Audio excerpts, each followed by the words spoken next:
রাজশাহী শিক্ষা বোর্ড থেকে এসএসসি পরীক্ষার ফলাফলের খবর জানিয়েছেন প্রতিনিধি বুলবুল হাবিব।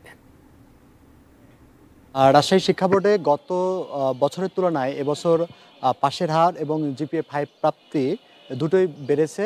এবছর রাজশাহী শিক্ষা বোর্ডের 2685 স্কুলের মধ্যে শতভাগ পাশ করেছে 289 স্কুলের শিক্ষার্থীরা। 2,853 জন শিক্ষার্থী পরীক্ষায় অংশ নিয়ে পাশ করেছেন 1,77,598 জন শিক্ষার্থী। এবার রাজশাহী শিক্ষা বোর্ডে পাশের হার 89.26%। গতবারের চেয়ে এবার পাশের হারটা বেড়েছে, কারণ গতবার পাশের হার ছিল 87.89%।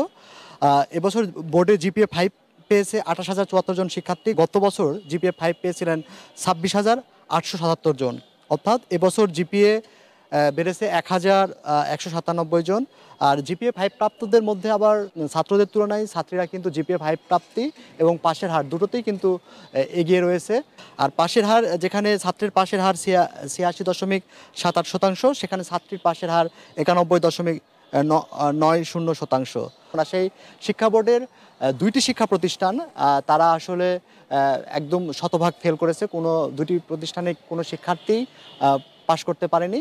রাজশাহী শহরের স্কুলগুলো, শহর পর্যায়ে যে স্কুলগুলো, তারা কিন্তু অনেক ভালো করেছে গ্রামের তুলনায়। এ কারণে আসলে শিক্ষকরা যেটা বলছেন যে তারা তাদের শিক্ষার্থীদের যে নিয়মিত ক্লাস নেওয়া, পরীক্ষা নেওয়া, সেই ব্যাপারগুলো তদারকি করার কারণে তাদের ফলাফল ভালো হয়েছে, এমনটি কিন্তু জানিয়েছেন।